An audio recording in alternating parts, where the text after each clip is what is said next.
Welcome fellow gamer, I'm Doom Mountain, and in today's video we are going to explore all armors that you can have at your disposal in grayzone warfare. So we are going to see all chest armor and the levels of protection that you have at your disposal, and the impact that your choices brings to the gameplay. Also the helmet's protection levels and what kind of protection you can have and the impact of your choices on the gameplay. And because the armor protection levels are tied to the bullet penetration, we are also going to talk about bullets, but only on the penetration of the bullets versus armor protection perspective. I think that the bullets will deserve a video on their own. So if you want to know more about the protective gear in grayzone warfare, get on this shopper that in this case will always be available for you.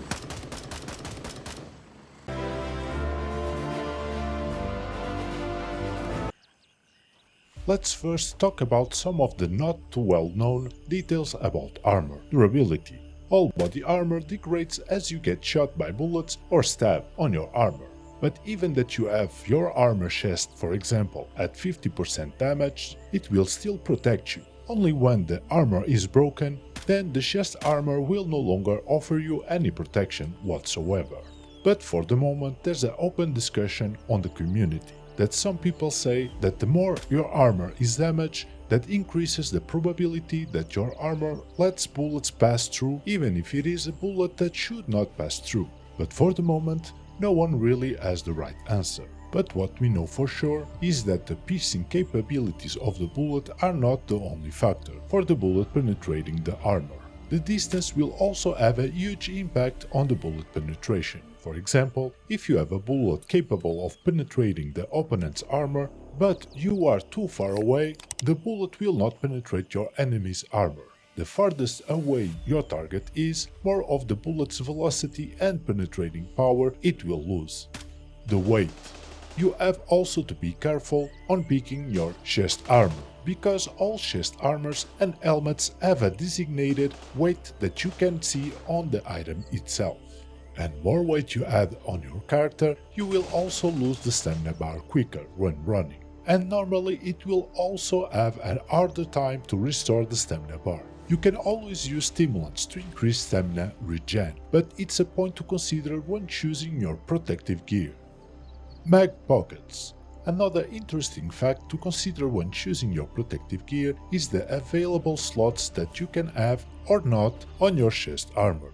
Not all chest pieces have the same number of slots, and some don't even have any space at all. And since this game already has a limited inventory space, is another important fact to consider when choosing your protective gear. But for the chest armor that don't have inventory spaces, you can always add a tack vest rig that will give you inventory space, but again, you will add some extra weight. Now the armor plates. The armor plates in the chest piece can come in 3 different formats that you can choose between: front armor plate that will only protect you on the front, but all the bullets that come from the back and sides will hit you. But if you want something better, you have the second best option, that has one front armor plate and one back armor plate that will protect you in the front and back, but not on the sides.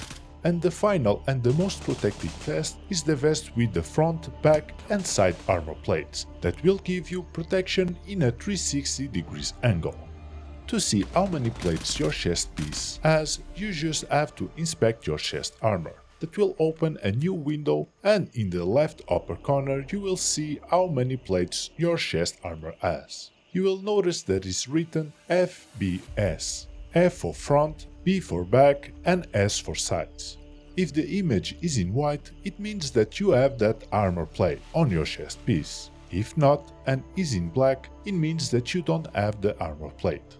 Now, the protection level of all chest armors are based on a real-world system called NIJ, that means National Institute of Justice. And in this system, there are a couple of different models with different levels of protection that you can choose, that are 2A, 2, 3A, 3, 3A+, and 4. These different levels of protection will stop different kinds of bullets. For example, the level 2 armor will stop a .9mm full metal jacket. and a .40mm bullet, so bullets from a handgun basically. The level 3A armor will stop a .44 Magnum and a .357 Magnum bullets, but not above.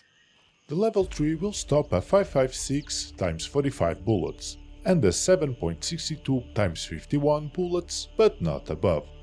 The level 3 plus armor will stop a 5.56 x 45 bullets and a 30-60 GPS bullets, but not above.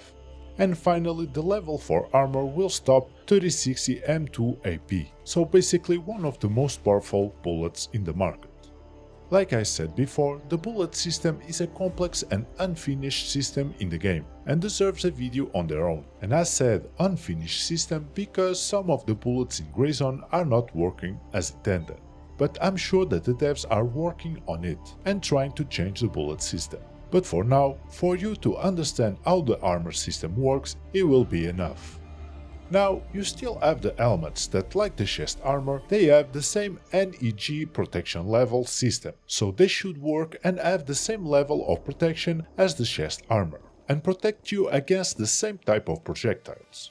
But you still have to consider the format of the helmets. Some give you more area of protection than others. For example, some helmets cover your ears, and others don't, so the one that covers your ears will give you more area of protection than the one without. Keep that in mind when choosing your helmet. And this is the armor system in grayzone. It's not perfect yet, but for an early access game I think that they are going on a good direction. But we still need some more info from the devs of how some armors and bullet mechanics actually work. And also something that the community is suggesting, if someday we will have a repair system, where you can repair your vest instead of buying a new one every time that you've broken your armor plates, or when the durability is at 50%, for example. Tell me in the comment section what changes do you think that the devs should make in the armor system, or what they should add for making a more accurate and comprehensive system. And I hope that you have enjoyed this video, and if so, consider to leave a like or a dislike in the video to help the channel and help other players to find this video. And if you don't want to miss future content, please consider to subscribe to the channel and click the bell icon to receive notifications from future content. Now we'll see you on my next video, but until then, have a nice day, good gaming, Toon Mountain out.